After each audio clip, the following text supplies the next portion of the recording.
It's my privilege to welcome you and to thank you all for being here today. On behalf of AIM, I'd like to thank our wonderful co-sponsors, 14 amazing local organizations who share a passion for a just peace in Israel-Palestine and do very important work on that issue and many others. They are listed on the back of your forum program with links to help you connect with them, get contact info, and become more involved. If you are already active in liberation work, in liberation struggles, we thank you for your commitment and urge you to stay active. If you're not currently active, we strongly encourage you to get involved and help make a difference. We need your voice and your gifts and your energy for this work. We're also grateful to the university for this great venue and to the Global FedEx building staff for their help with logistics. A heartfelt thanks to all who helped make this forum possible. And now to our program. Consider these interrelationships. A memorial to Trayvon Martin appears on the separation wall in Palestine. People in Ferguson, Missouri discovered that their city police department trained in Israel. Lavish U.S. aid has made Israel a global leader in surveillance technology and population control methods, techniques refined and field-tested for decades on Palestinians, then exported to this country and elsewhere. The Louisiana National Guard put its Israeli paramilitary training to use in the wake of Hurricane Katrina. The Oakland Police Department used its paramilitary training in Israel in its crackdown of the Occupy movement. And consider these relationships. Elbit Systems, an Israeli company building the separation wall in the West Bank, is also building a barrier along the U.S.-Mexico border. U.S. policy splits Latino families apart by deportations. Israeli policy prohibits Palestinians in Gaza from visiting their families in the West Bank. Young activists with Jewish Voice for Peace wore T-shirts with the logo, "Another Jew Supporting Divestment," at the Presbyterian Church's General Assembly this summer. And Palestinian youth halfway around the world scrawled a message on the wall, "Presbyterians, please divest." Consider also these statements from Dr. Martin Luther King, Jr. Injustice anywhere is a threat to justice everywhere. We are caught up in an inescapable network of mutuality, tied in a single garment of destiny. Whatever affects one directly affects all indirectly. This is the interrelated structure of all reality. You can never be what you ought to be until I can be what I ought to be, and vice versa. From Nelson Mandela, we know too well that our freedom is incomplete without the freedom of the Palestinians. And from a delegation of African Americans to Palestine, who upon seeing the conditions of Palestinian life in Israel and the West Bank remarked, "We've seen this before." Here to help us understand these linkages and many others are four nationally known and widely respected activists. First up is Yousef Munayyer to my left, Executive Director of the Jerusalem Fund and its educational program, the Palestine Center.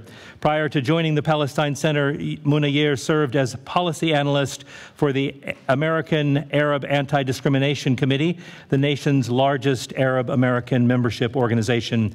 He frequently writes on matters of foreign policy in the Arab and Muslim world and civil rights and civil liberties issues in the United States. Next up will be Rabbi Brant Rosen. Brant is currently the rabbi of the Jewish Reconstructionist congregation in Evanston, Illinois, and we're excited to announce with him that beginning in December will be the Midwest regional representative for the American Friends Service Committee. Brant is former president of the Reconstructionist Rabbinical Association and is the co-founder and co-chairperson of the Jewish Voice for Peace Rabbinical Council.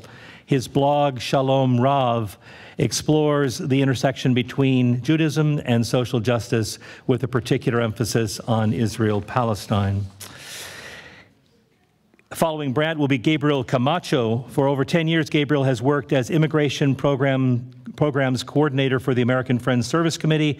His immigration work includes campaigns for humane immigration policies at the local, state, and federal levels. AFSC Northeast is a Unite Here Local 66L shop.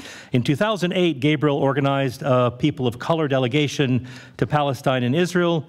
The delegation included African Americans, Asian Americans, Latinos and Latinas, and a Native American. The delegation was sponsored by the Third World Coalition of the AFSC. The TWC is a program committee that informs the work of the AFSC through the perspective of communities of color and an international lens. Rounding up the panel will be Ajamu Dillahunt. Ajamu retired from the North Carolina Justice Center's Workers' Rights Project at the end of 2012. Ajamu has traveled to Africa and Latin America and maintains an interest in solidarity work related to the Africa diaspora. Ajamu continues his work as a popular educator here in Durham and in the Triangle area, member of Black Workers for Justice and the Black Left Unity Network, and board member of the Fertile Ground Food Cooperative in Raleigh. Join me in welcoming all of our speakers today.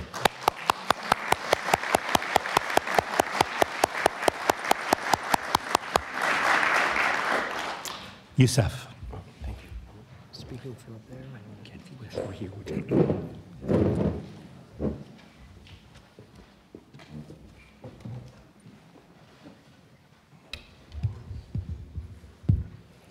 Thank you.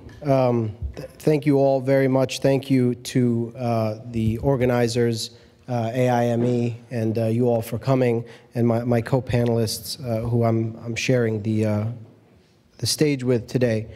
My name is Yousef Munayyer. I'm from the Jerusalem Fund for Education and Community Development and the Palestine Center in Washington, D.C. And what I want to do today in the time that I have is just a few things. First, I want to just talk a little bit about some historical perspective. Then I want to talk about my personal story and how it sort of relates to the situation, and how I've used that to also kind of talk about the situation, educate people about Israel-Palestine, and then also talk about how we can overcome and move forward on the challenges that we face. Let me begin by saying that historically I think it's important that we understand that the framework through which Palestinians experience the situation in Palestine is a framework of colonialism.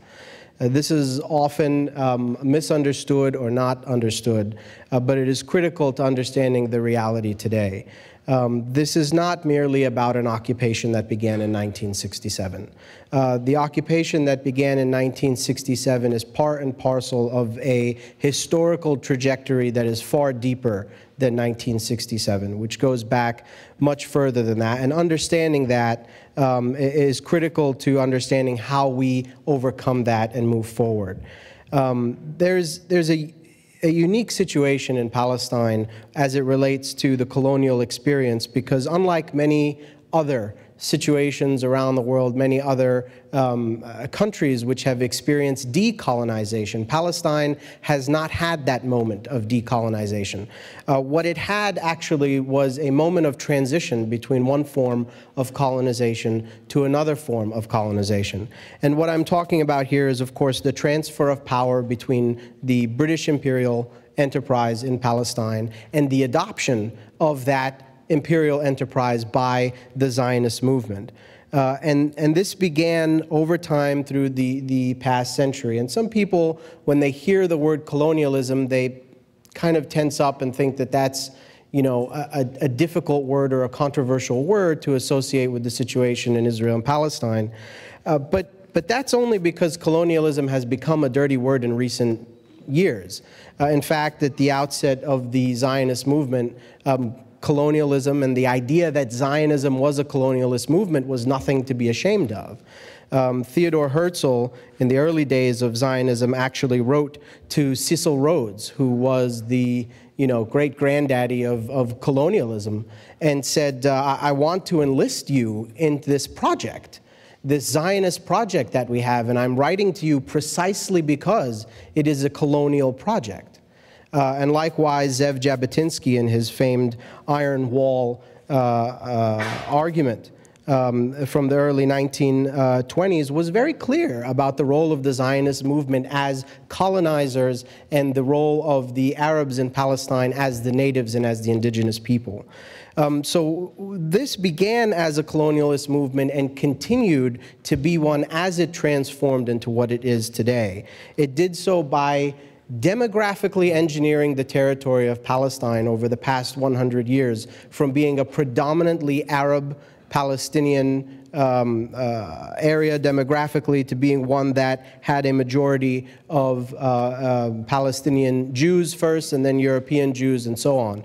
And at this turning point, this critical turning point that was the period of 1947 through 1949, the depopulation of Palestine, which Palestinians referred to as the Nakba, the State of Israel was established and began to take control of the mechanisms of power which the British were using to control the native population. And one of the perhaps most important examples of this is the adoption of what were called the emergency regulations. Now, not many people know about this moment in history, but prior to the establishment of the State of Israel, the British were running the country under something called these emergency regulations, which were essentially a series of laws which constituted basically martial law and allowed the state and the government to have these sweeping powers, curtail civil liberties, arrest people without any due process, and the results were rather staggering and devastating for the Palestinian population, specifically in the Arab Revolt from 1936 to 1939. But there were also Jews who suffered under these regulations, particularly the most extremist elements, the revisionist elements of the Zionist movement, and people like Menachem Begin, who was wanted as a terrorist, of course, by the British in those years. And it was after 1948 that the State of Israel thought to itself, how are we going to deal with the Arab population that's left here? And they said, well, the only thing we can do is adopt these perfectly good emergency regulations. And Menachem Begin at the time said, look, and this is quite telling, because if anyone knows, of course, about Menachem Begin's history and his position on politics, Menachem Begin said, look, we cannot accept these emergency regulations because they're akin to Nazi laws. Nonetheless, the Israeli government adopted these regulations and continued to deal with the Palestinian population inside Israel until 1966 through using these emergency regulations. So this is a very clear example of how through an instrument, a legal instrument, colonialism was directly transferred from British power to Zionist power in Palestine to continue subjugating the Palestinian population in the land of Palestine. And it did not stop in 1966, because in 1967, when the State of Israel occupied the West Bank and the Gaza Strip and Jerusalem, what laws did they use then to determine how they would govern the occupied territories? They adopted, of course, the emergency regulations as the basis of martial law in the West Bank and the Gaza Strip as well. So there is a very direct, linear sort of trajectory here, historical trajectory, about the adoption of colonialism as it relates to the native population.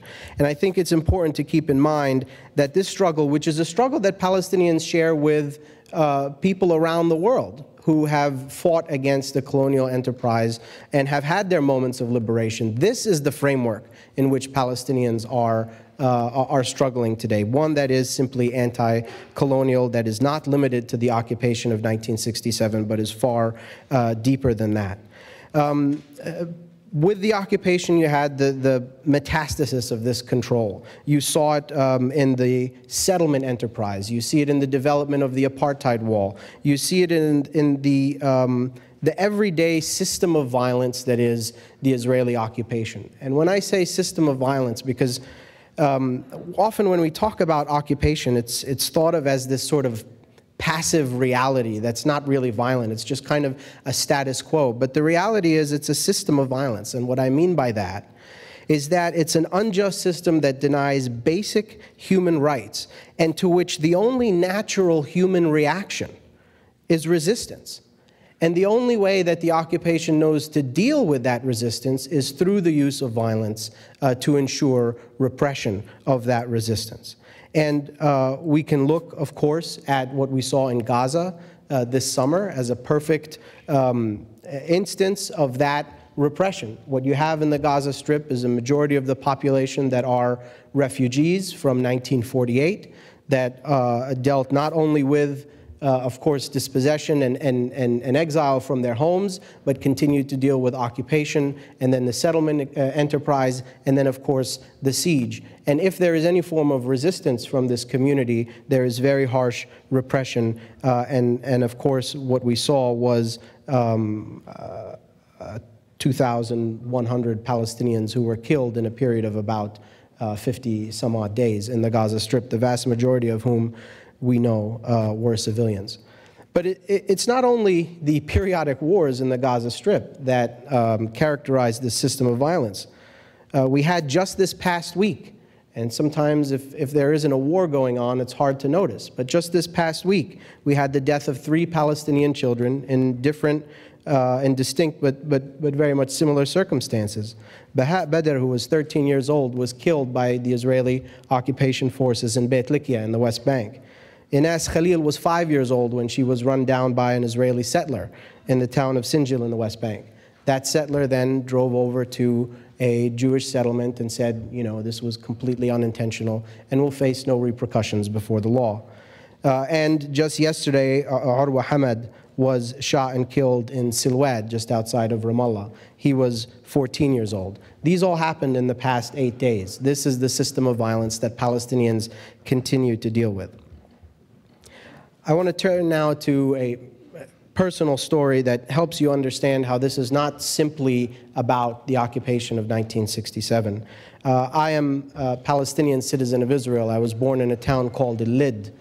Because of this, I hold Israeli citizenship. My grandparents survived the Nakba and were one of the 100 or so thousand Palestinians that were able to remain inside of Palestine after that. As my grandfather would say, I didn't cross the border crossed me. But my wife is a Palestinian from the occupied city of Nablus, so she has a Palestinian ID.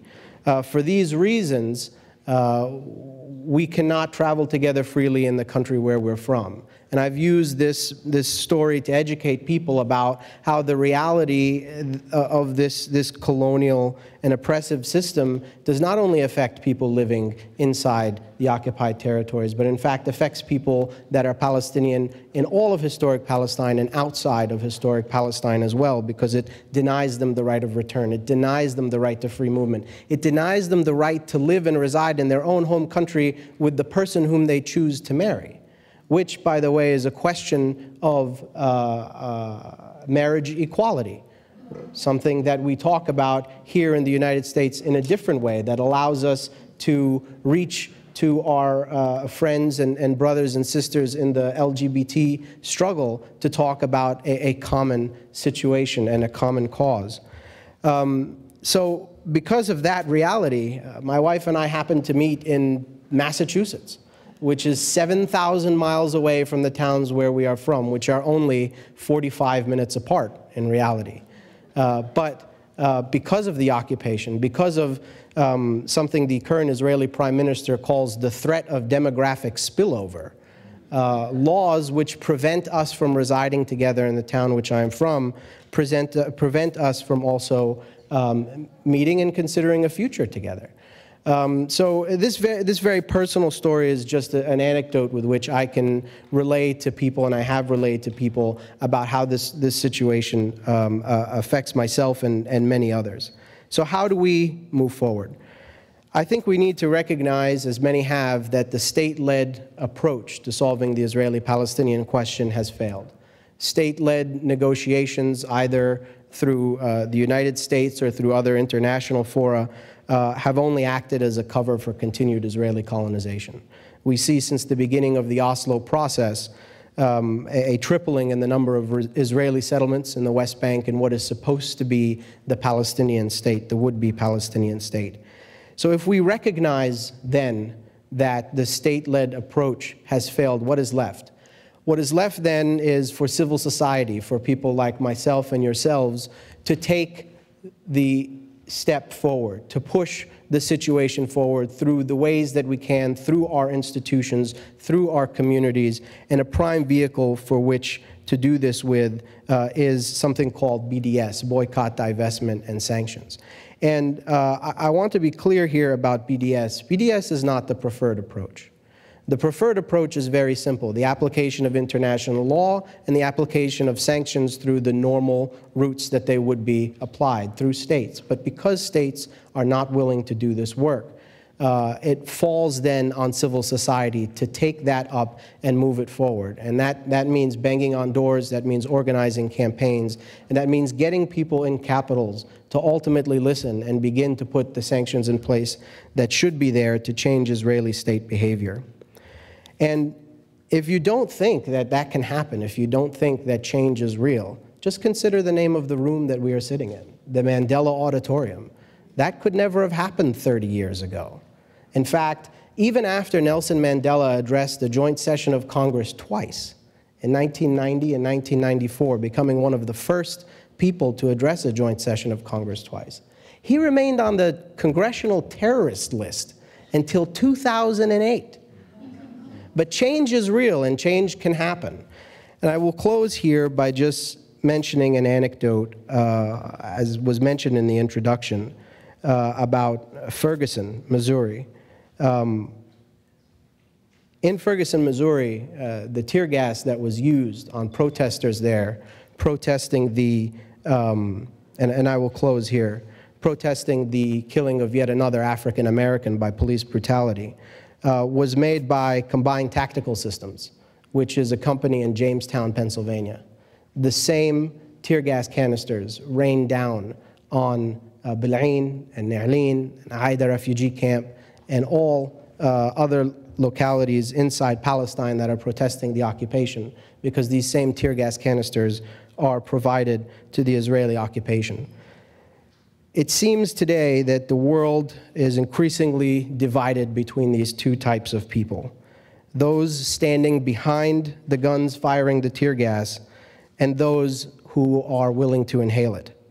So long as these oppressive systems force us to choose between this dichotomy, it is a duty and a privilege to stand with those who are inhaling it, in Palestine, in Ferguson, and wherever they may be, until they too can breathe air of truly free and equal people. Thank you.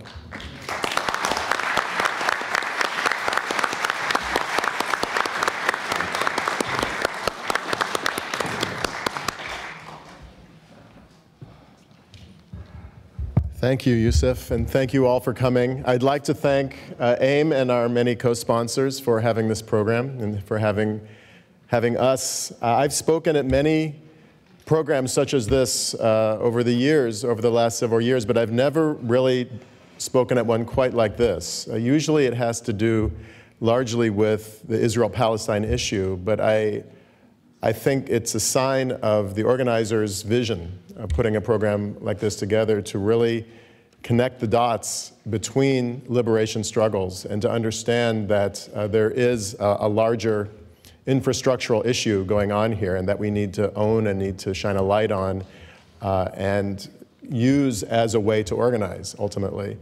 I think too often we compartmentalize our issues, and I think increasingly we're going to need to have programs like this to really understand root causes and to find allies in a common struggle to build a real movement of change. So I thank the organizers. I thank all of you for coming to this conversation. I want to speak in the time I have similar to Yousef. I want to say a few things about my own personal journey and a few observations about this movement that's building very significantly. As was mentioned in the introduction, I am a congregational rabbi. I've been one for over 20 years. And I'm a pretty average middle-class American Jew, really. I grew up in Los Angeles. And like many American Jews, Israel and the conventional Zionist narrative was a very central part of my own identity. I was raised with it like many American Jews, members of the American Jewish community. And it's interesting, as I listened to Yousef speaking about Zionism as a colonial movement, of course, I agree with him, but I think back to my own experience in terms of my own education about what Israel represented for Jews. And I often heard it referred to as the national liberation movement for the Jewish people.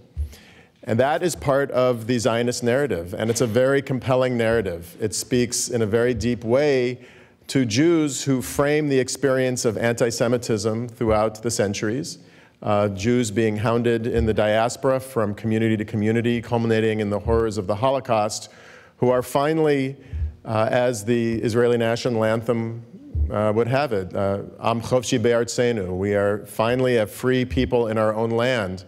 That notion of a people finally being home is a very compelling and very intoxicating narrative. And I think you don't have to think too long and hard to understand its appeal and why it speaks so deeply to American Jews, particularly those who lived through the Holocaust and then shortly after experienced the birth of the State of Israel.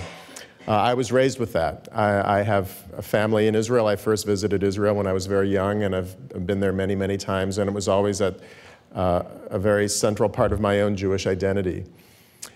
At the same time, I would say, as I grew up, I started to harbor questions about that narrative. And as I learned more about Western civilization and the history of colonialism, I would entertain troubling questions in the wee dark hours of the evening, not that I'd be really ready to admit openly, but to challenge this notion that Israel and Zionism was somehow the national liberation movement of the Jewish people, especially when you learn that liberation movements, by their definition, are movements that arise to struggle against colonial movements. And Zionism was, in many ways, a colonial movement, although you'll hear many Israeli historians and academics argue against that. I think what Yousef said was spot on. If you study the history of the Zionist movement, if you read Theodor Herzl, if you understand how well before the Holocaust, in the early days of the Zionist movement, that the latching on first, trying to find first currying favor with the Ottoman Empire that had control over Palestine in its time, and then later with the British, that Zionism understood that being part of this colonial enterprise was going to be the secret to their eventual success of building an ethnically Jewish state in historic Palestine. Although it's still very difficult for many Jews to come right out and say Zionism is colonialism. But I think in its way, I think that's a very apt analysis. It is a movement, a European movement that colonized Palestine with the aim of creating a Jewish state there. And I think, for me, one of the most troubling questions that really butted up against my narrative, the Zionist narrative, was this notion of an ethnically Jewish state. In other words, in order to create a Jewish state, an Am Chovshi Be'artzenu, it needed to have a Jewish majority in a place that, when this colonization began, did not exist. So when you think about it, it's actually very simple. If you're going to create a state whose identity is predicated on one particular religious or ethnic identity in an area that has historically been multi-religious and multi-ethnic, you are sowing the seeds of conflict. It's unavoidable. And I think I'm also in agreement that this conflict did not begin in 1967. I think it's built into the fabric of the Zionist enterprise that is predicated on having a demographic majority of one people over another. How could you have such a movement and not see people who are not part of your religious or ethnic group as somehow a problem to be dealt with. So when I think back as a liberal Zionist, we would often talk about, and you hear it even today, when you hear liberal Zionists today talk about the importance of a two-state solution, for instance, and that Palestinians deserve a state of their own, just as Jews have a state of their own.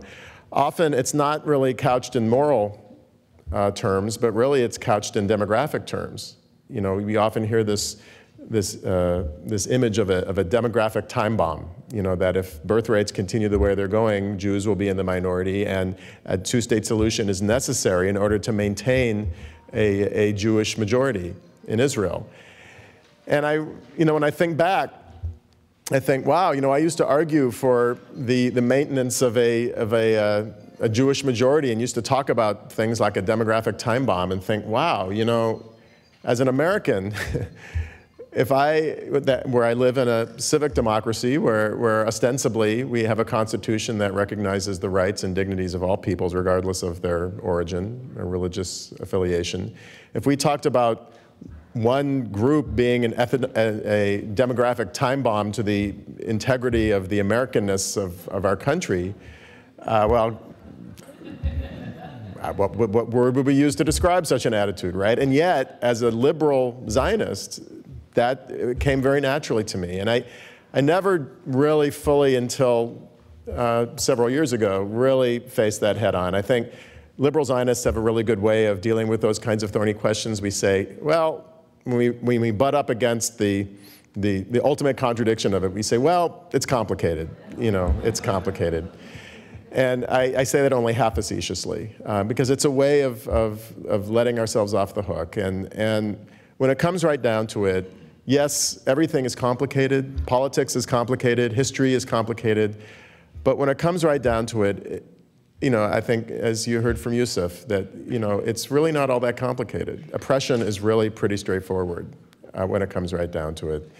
And that's, for me, speaking personally, eventually what ended up resulting in my break with liberal Zionism as a Jew, as a rabbi, as a human being. I couldn't continue to dismiss these kinds of questions and others like it with, well, it's complicated.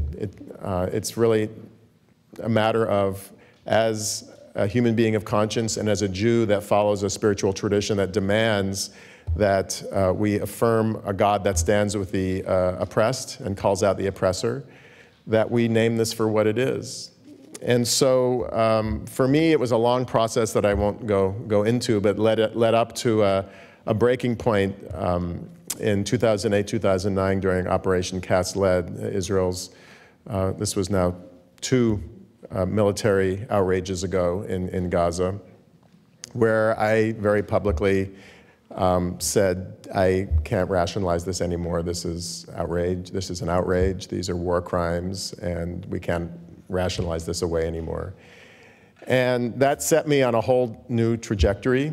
I would say I very publicly switched from being a liberal Zionist activist to being a Palestinian solidarity activist, but as a Jew and as a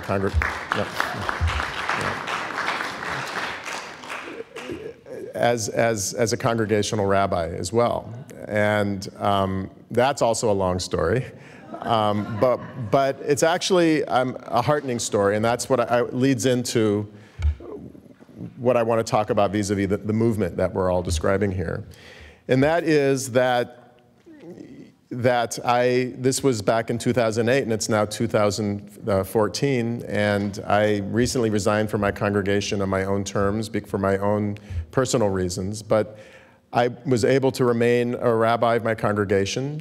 The board stood by me, and even if not everybody in my congregation agreed with me, and there were some who viscerally disagreed with me, they respected my right and, in fact, my responsibility as a rabbi to speak my conscience. And I ended up becoming more involved with Jewish Voice for Peace, which at that time was growing by leaps and bounds in many ways because of Operation Cast Lead. Jewish Voice for Peace, which we can talk about more during the conversation if you like, I think is really a bellwether of how the Jewish community is changing and is part of this movement of solidarity that we're talking about. And it gave me a Jewish institutional address where I would not have had any. Together with rabbinic colleagues, organizing the Rabbinical Council of JVP was an enormously important part of my own evolution on this issue. As a result, since that time, I went down a very different path. I took congregants on trips, on delegations to the West Bank, where we met with Palestinian nonviolent activists. We spent nights in refugee camps. We met up with NGOs and human rights organizations doing very, very important work.